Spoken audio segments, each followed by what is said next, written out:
and it's not just not being able to say no. I think it's sometimes we also, like I said, I have historically been a terrible people pleaser.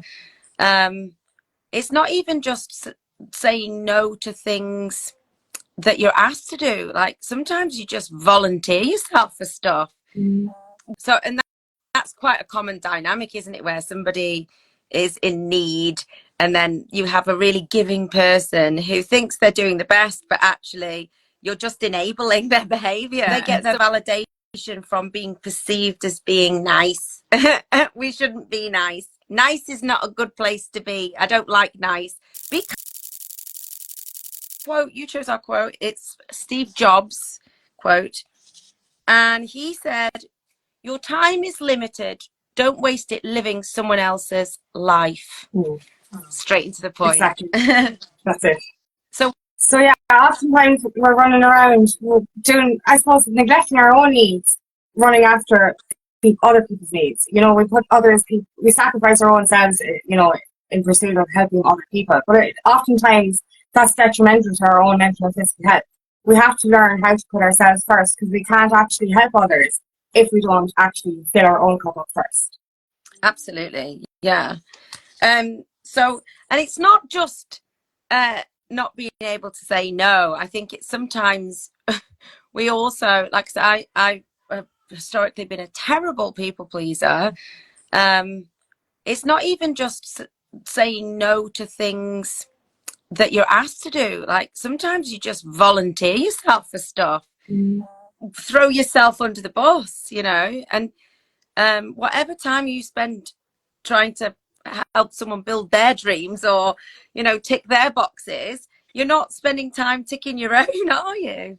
That's it. And like, you know, I actually had to walk away from so many people because my health was deteriorating, because I felt like I needed to fix their lives. And that was actually neglecting my own well-being and neglecting my own success or my own goals. And it got so bad that I actually lost all sense of who I really was, because I felt I had to help these people. But you know what, in doing that as well, I was actually, you know, this is the thing when it comes to codependency. I became codependent on helping them, but then they're losing all their ability to do anything themselves, and they're becoming codependent on you. So it's actually very bad for both parties. Yeah, absolutely. Yeah. So, and that's quite a common dynamic, isn't it? Where somebody is in need, and then you have a really giving person who thinks they're doing the best, but actually you're just enabling their behavior. At some point you have to be that cruel to be kind. You've got to sort of cast them off, because while ever you're doing stuff for them, they're not doing it for themselves. It goes back to us saying about, if grandma can make her cuppa, let her, you know, because while ever you're doing stuff for other people, I'm not saying you shouldn't do stuff for other people, obviously we should be as a community, but if we should work as a community, but like if you're always doing stuff for somebody rather than them, it's like that old saying, isn't it, about like give a man a fish sort of thing, and you'll feed him for one day, but give him a rod and teach him how to use it, and he'll fish for himself for the rest of his life. And it's the same thing, isn't it? It's like if we don't use our brains, coach, don't we? I think we've both been in that situation where we because we're giving, we want to help, and you know, if the help is not pushing them to be more independent or towards their goal, and you're just going around in circles, it just saps all your energy, doesn't it?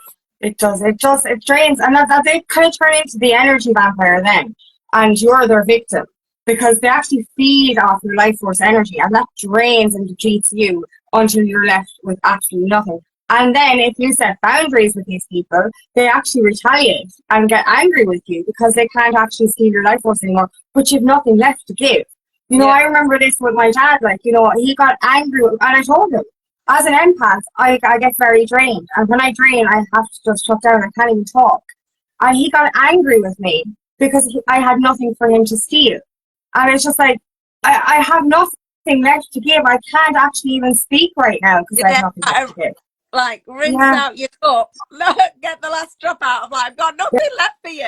My glass shattered. Like, it actually shattered. It wasn't even empty anymore. It shattered, and that's why I actually had to walk away. You know, Yeah.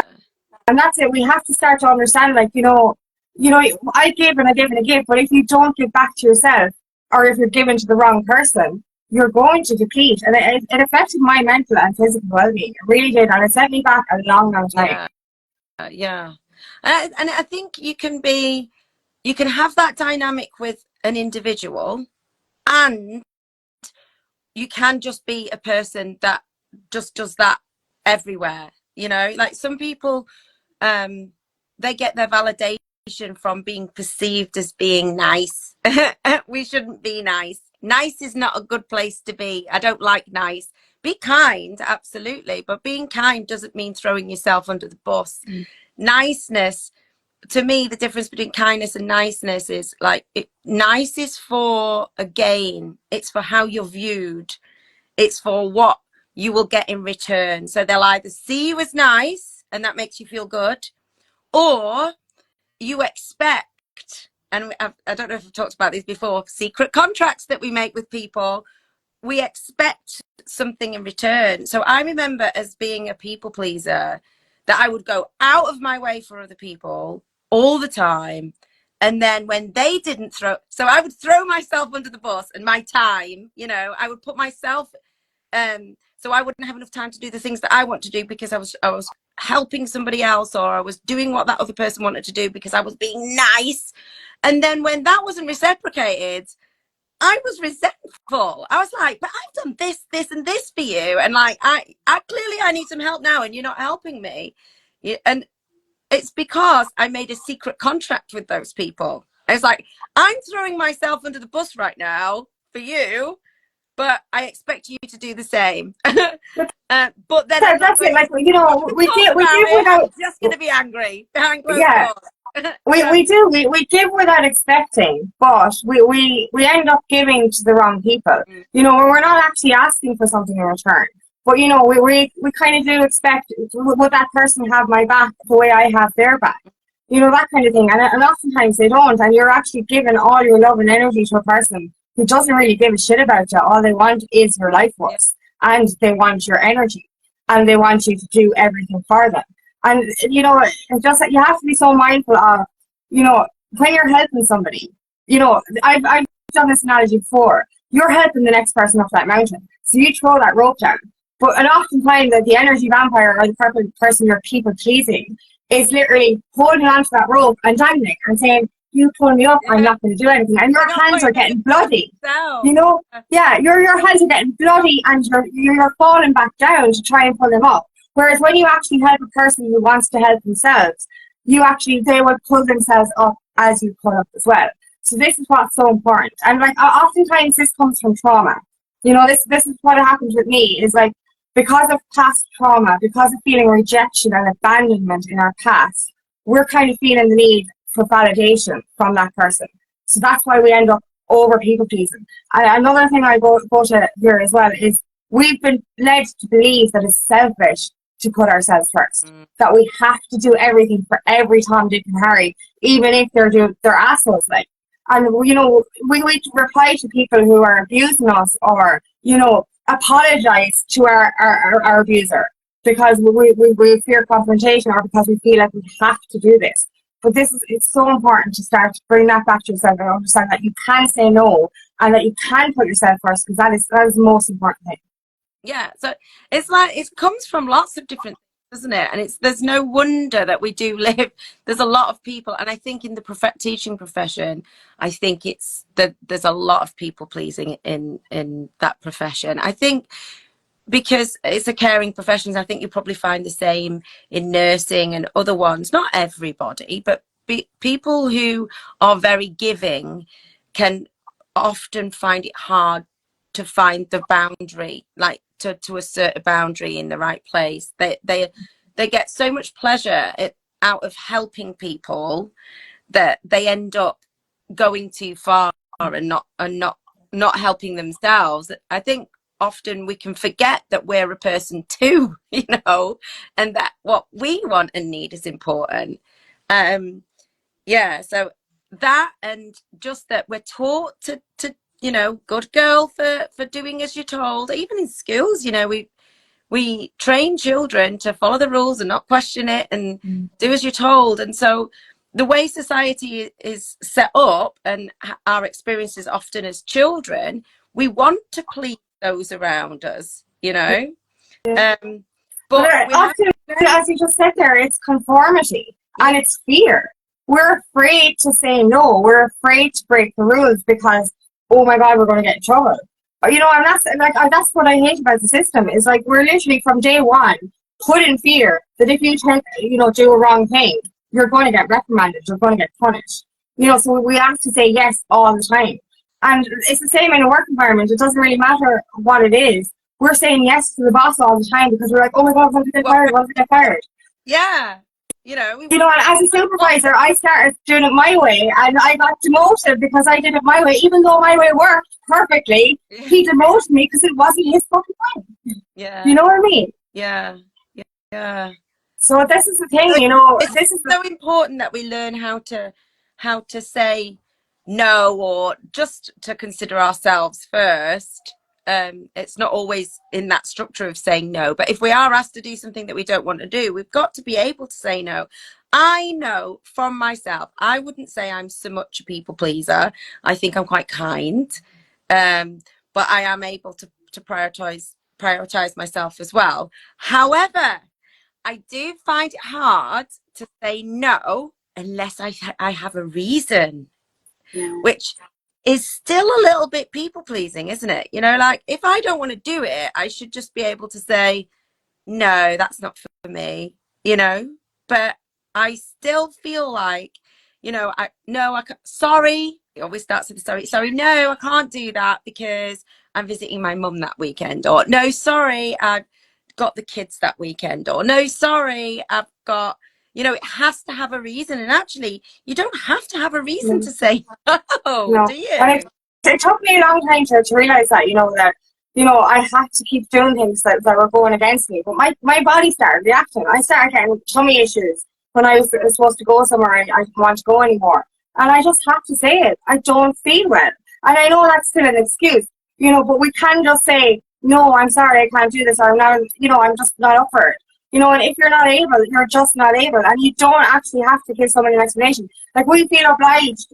Like, I used to feel obliged to reply to a message from a stranger, even though they were weird and creepy. And I was like, I have to reply to them because it's the manner you can do. Now I just delete the message and block. Because, you don't have to respond to everybody who texts you if it's not in alignment with your soul. You're giving people the wrong idea if you're replying to them. So just don't reply. You have every right not to speak to somebody if you don't have a good energy with them. It's Yeah. that simple. And, as I said, say no is a full sentence. You only owe yourself your own well-being. That's it. And if your health is deteriorating because of people are saying yes all the time, you have to listen to that. Like, it got so bad for me that I actually had to walk away from my family because my health had gotten so bad. And I didn't even realize I was actually setting boundaries with friends previous to that. But for a long time, I didn't set boundaries.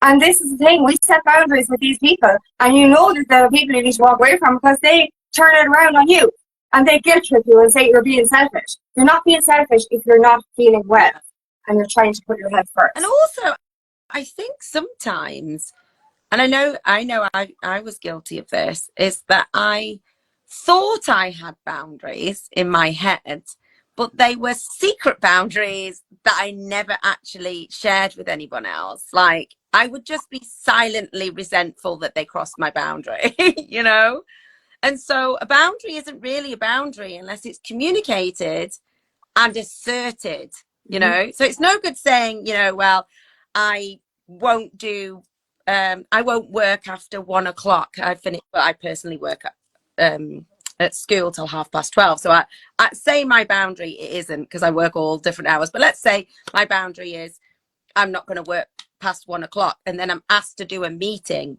at 1:15, and I go, and I don't say anything, and then I'm like, they made me work past my the boundary I asserted. But unless I actually say, I put, like, that's the thing, boundaries are no good You've got to know what they are. You've got to communicate them clearly, and then when somebody pushes back, you need to assert it. Yeah. And it's quite difficult for a people pleaser to do all of those three things, really. I would say start with what is your boundary. That's a great place But to this start. is the thing.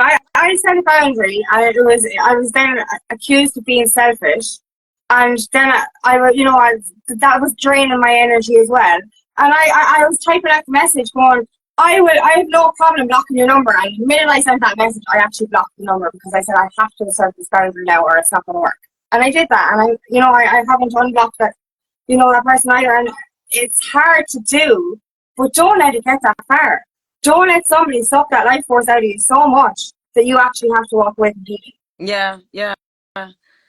And it's like, we can't save everybody. Do you know what I mean? So you can't need to put your energy. save the person that doesn't want to be saved. The person that you're actually people pleasing for is the person who doesn't want to be saved and wants you to do everything for them.